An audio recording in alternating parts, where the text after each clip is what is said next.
آدم بين الماء والطين وعلى آله وأصحابه وأزواجه وأهل بيته أجمعين.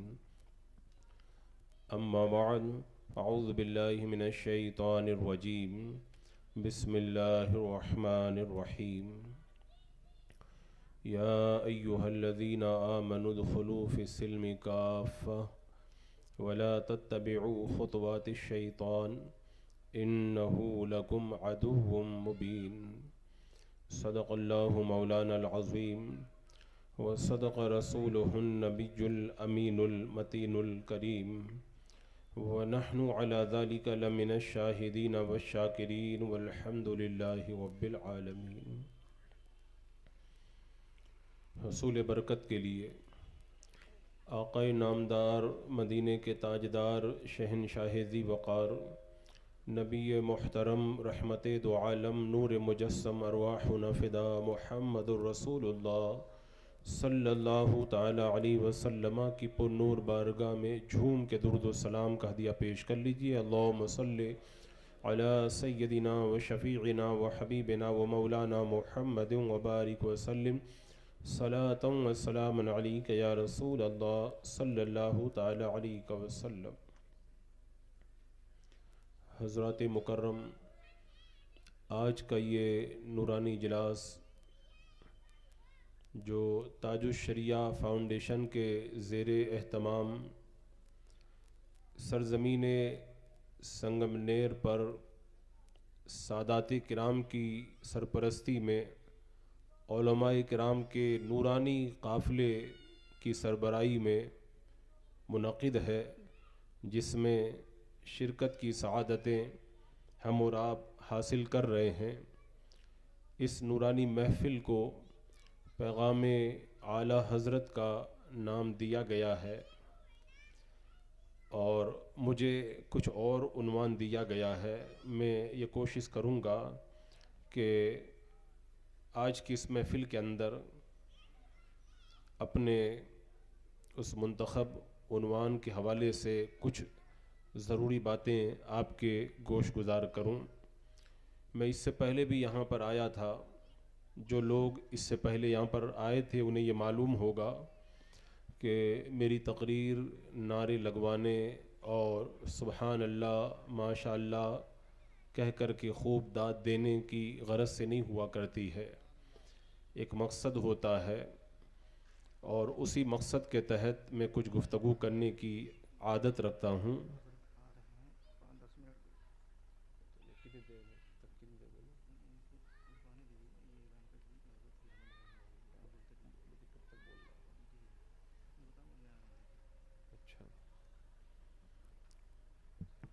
انشاءاللہ جلد ہی منبر نور پر سرزمین بلگرام شریف سے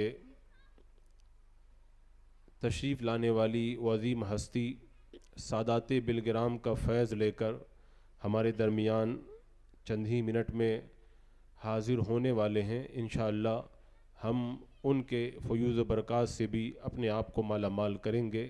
اللہ تبارک و تعالی ہمیں کہنے سے زیادہ عمل کی توفیق عطا فرمائے. ایک بار اور جھوم کے درود پاک پڑھ لیں. اللہم صلی علی سیدنا و شفیعنا و حبیبنا و مولانا محمد وبارک وسلم صلاۃ و سلام علیک یا رسول اللہ صلی اللہ تعالی علیہ وسلم. کسی بھی قوم کا نوجوان اس قوم کا سرمایہ ہوا کرتا ہے. اگر کسی قوم کا نوجوان اچھے کاموں میں لگا ہوا ہے تو آپ سمجھ جائیں یہ قوم آگے جا کر کے ترقیوں سے ہمکنار ہوگی. اور اگر کسی قوم کا نوجوان فضول کاموں میں لگا ہوا ہے، بیکار کاموں میں مصروف ہے، تو آپ سمجھ جائیں کہ اس قوم کا بیڑا غرق ہونے والا ہے. کیونکہ قوم کا اصل سرمایہ اس قوم کے نوجوان ہوا کرتے ہیں جن کے کندھوں پر آنے والے زمانے کے اندر قوم کی ذمہ داری رکھی جانے والی ہوتی ہے. اور جوانی چونکہ بڑا قیمتی دور ہوا کرتا ہے، اسی لیے جوانی کے حوالے سے قرآن و سنت کے اندر، نصوص کے اندر بڑی واضح تعلیمات نظر آتی ہیں. اور عزیزان مکرم، اسلام کے اندر تو یہ جوانی کو بڑی اہمیت دی گئی۔ حضرت سلطان صلاح الدین ایوبی رضی اللہ تعالیٰ عنہ نے کسی زمانے میں یہ کہا تھا، اگر کسی قوم کا نوجوان فحاشی اور عیاشی میں مبتلا ہو جائے تو اس قوم کو تباہ و برباد کرنے کے لیے تلوار کی کوئی ضرورت نہیں ہے، وہ قوم عیاشی اور فحاشی کی بنیاد پر خود اپنے ہاتھوں تباہ و برباد ہو جائے گی۔ جوانی کی اہمیت اتنی زیادہ ہے کہ میرے آقا صلی اللہ تعالیٰ علیہ وسلم نے جوانی کی اہمیت بتاتے ہوئے ارشاد فرمایا، قیامت کی گرمی کے اندر جب لوگ پسینے کے اندر شرابور ہوں گے، کوئی ٹکنوں تک، کوئی گھٹنوں تک، کوئی اپنے کندھوں تک، اور کوئی پسینے کے اندر ڈبکیاں لگا رہا ہوگا، ایسے ماحول کے اندر اللہ تبارک و تعالیٰ 7 طرح کے لوگوں کو عرش کا ٹھنڈا سایہ عطا فرمائے گا۔ ان 7 خوش نصیبوں کے اندر وہ نوجوان بندہ بھی ہے، شاب نشأ فی عبادت اللہ، جس کی جوانی اللہ کی عبادت کے اندر بسر ہوتی ہے۔ اور ایک موقع پر میرے آقا صلی اللہ تعالیٰ علیہ وسلم نے جب قیامت کا نقشہ بیان فرمایا اور ارشاد فرمایا، بندے کے قدم میدان قیامت سے اس وقت تک ہٹ نہیں پائیں گے جب تک کہ اللہ تبارک و تعالیٰ کی بارگاہ میں وہ 5 سوالوں کا جواب نہیں دے گا۔ اللہ کی بارگاہ میں جب 5 اہم سوال کیے جائیں گے تو انسان کی زندگی کا جو سب سے قیمتی وقت جوانی ہوا کرتی ہے، اس جوانی کے بارے میں ایک اہم سوال کرتے ہوئے پوچھا جائے گا، وَأَن شَبَابِهِ فِيمَا أَبْلَى، اے بندے بتا تو نے اپنی جوانی کو کن کاموں کے اندر گزارا تھا۔ اور ایک اور حدیث پاک میں میرے آقا صلی اللہ تعالیٰ علیہ وسلم نے ارشاد فرمایا، 5 چیزوں سے پہلے غنیمت جانو، یعنی 5 چیزوں کی قدر کر لو۔ یہ جب 5 چیزیں چلی جاتی ہیں بعد میں پھر ان کی بھرپائی نہیں ہو پاتی۔ انہی میں سے میرے آقا صلی اللہ تعالیٰ علیہ وسلم نے ایک جوانی کو بیان فرمایا اور ارشاد فرمایا، بڑھاپے سے پہلے جوانی کو غنیمت جانو، اس لیے کہ بندہ جب بوڑھا ہو جاتا ہے، ہاتھوں اور پاؤں کی طاقتیں جواب دے جاتی ہیں، اس وقت تمنا کرتا ہے کاش میرے اندر طاقت ہوتی، میں مسجد میں جا کر کے نماز ادا کرتا، کاش میرے بدن میں ہمت ہوتی، میں قرآن کے پاروں کی تلاوت کرتا،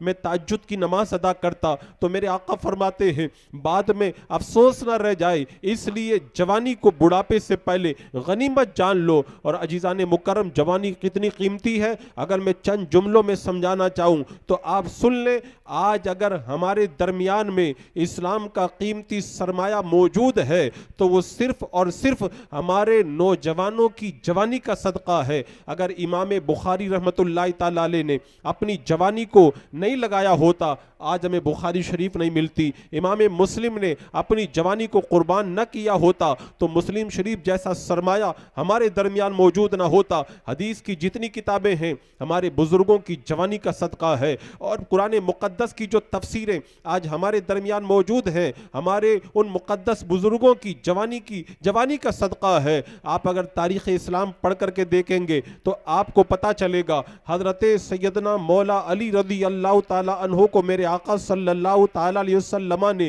شب ہجرت کے اندر جب اپنے بستر پر لٹایا تھا، اس وقت حضرت علی رضی اللہ تعالیٰ عنہ کے جوانی کا دور تھا۔ آپ حضرت سعد بن وقاص کی تاریخ پڑھ کر کے دیکھیں، بدر کے میدان میں جب وہ حاضر ہوئے تھے اور میرے آقا صلی اللہ تعالیٰ علیہ وسلم کے سامنے کھڑے ہو کر کے آنے والے تیروں کو اپنے جسم پر روک رہے تھے، اس وقت ان کے چہرے پر داڑھی کا ایک بال بھی نہیں نکلا تھا۔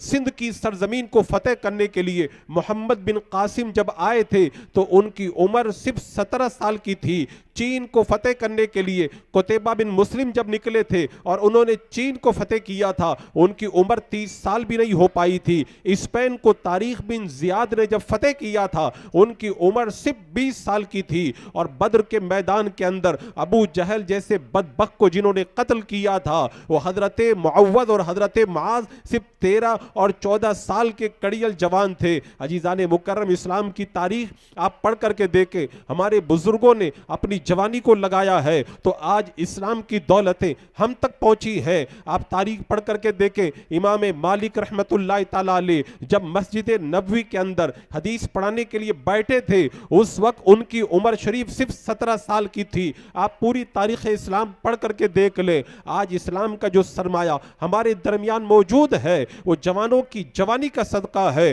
اور اسی لیے فرمایا گیا اگر جوان اپنی جوانی کو عبادت میں اور دینی کاموں کے اندر لگا دے تو اللہ تبارک و تعالیٰ اس کے بڑھاپے کو قابل قدر بنا دیتا ہے۔ ایک بوڑھا آدمی بڑھاپے کے اندر بھیک مانگ رہا تھا، کسی نے کہا کہ یہ بوڑھا بھیک کیوں مانگ رہا ہے؟ ایک بزرگ نے جواب کے اندر فرمایا اس نے اپنی جوانی کی قدر نہیں کی تو اللہ تبارک و تعالیٰ نے اس کے بڑھاپے کو بھی بے وقت بنا دیا ہے۔ بندہ اگر جوانی میں اپنے مولا کی یاد میں لگا رہتا ہے، اللہ تبارک و تعالیٰ اس کے بڑھاپے کو قابل قدر بنا دیتا ہے۔ شاہ ابو الحسین نوری رحمت اللہ تعالیٰ علیہ ارشاد فرماتے ہیں بندہ جب بالغ ہوتا ہے یعنی جوانی کی دہلیز پر جب قدم رکھتا ہے تو اس کے ساتھ میں ایک شیطان لگ جاتا ہے اور ایک فرشتہ اس کے ساتھ میں ہوتا ہے۔ فرشتہ نیکی کی طرف بلاتا ہے اور شیطان برائی کی طرف بلاتا ہے۔ اگر بندہ فرشتے کی بات مان لے اور نیکی کر لے تو شیطان شرمندہ ہو جاتا ہے، اور اگر بندہ شیطان کی بات کو مان لے اور گناہ کر لے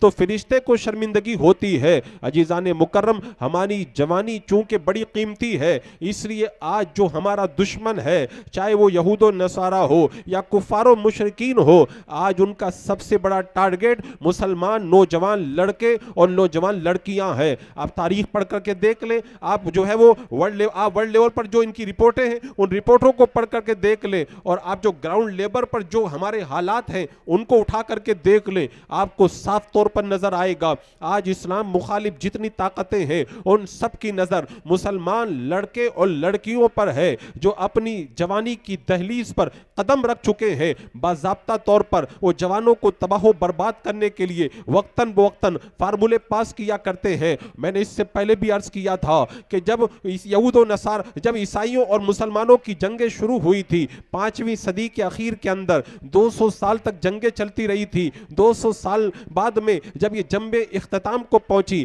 تو سینٹ لوئس جو صلیبی جنگوں کا ہیرو تھا اس نے یہ بات کہی تھی کہ ہم نے 200 سال تک مسلمانوں سے جنگیں لڑی لیکن ہم 200 سال کے اندر مسلمانوں سے کبھی بھی نہیں جیت پائے۔ اب 200 سال کے تجربے کے بعد میں یہ بات ہمیں سمجھ میں آئی ہے مسلمانوں کو تباہ و برباد کرنا ہے، تلوار کی ضرورت نہیں ہے، ہتھیار کی ضرورت نہیں ہے، مسلمانوں کو تباہ و برباد کرنا ہے۔ 3 کام کرو مسلمان تباہ و برباد ہو جائیں گے۔ پہلا کام یہ کرو مسلمان بادشاہوں کو آپس کے اندر لڑا دو۔ دوسرا کام یہ کرو مسلمانوں میں جو پختہ عقیدے والے لوگ ہیں ان کو معاشرے کے اندر سوسائٹی کے اندر پنپنے مت دو۔ اور تیسرا کام یہ کرو مسلمان نوجوانوں کو عیاشی میں لگا دو، فحاشی میں لگا دو، پھر تلوار کی ضرورت نہیں ہے، مسلمان ویسے ہی تباہ و برباد ہو جائے گا۔ آپ فلسطین کی تاریخ پڑھ کر کے دیکھیں، جب سلطان صلاح الدین ایوبی نے فلسطین کو فتح کیا اور مسجد اقصی کے اندر مسلمان داخل ہوئے تو سلطان صلاح الدین ایوبی کے سامنے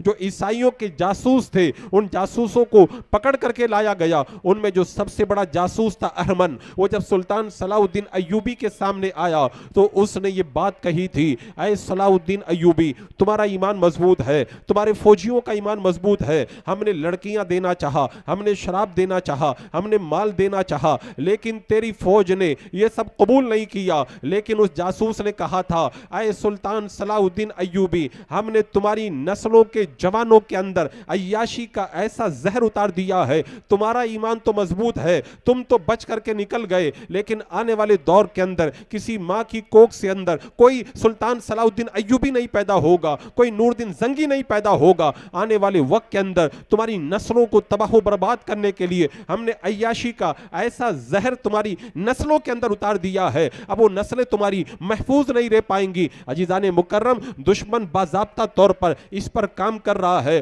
مسلمان لڑکے اور مسلمان لڑکیوں کو کیسے تباہ و برباد کیا جائے۔ اخبارات کی خبریں آپ پڑھتے رہتے ہیں، رپورٹیں آپ کے سامنے آتی رہتی ہیں۔ 1 یا 2 سال پہلے کا اخبار آپ پڑھ کر کے دیکھیں، آپ انگلینڈ کی سرزمین پر ایک کالج کے بارے میں پڑھیں گے۔ انگلینڈ کے اندر ایک کالج کے اندر ایک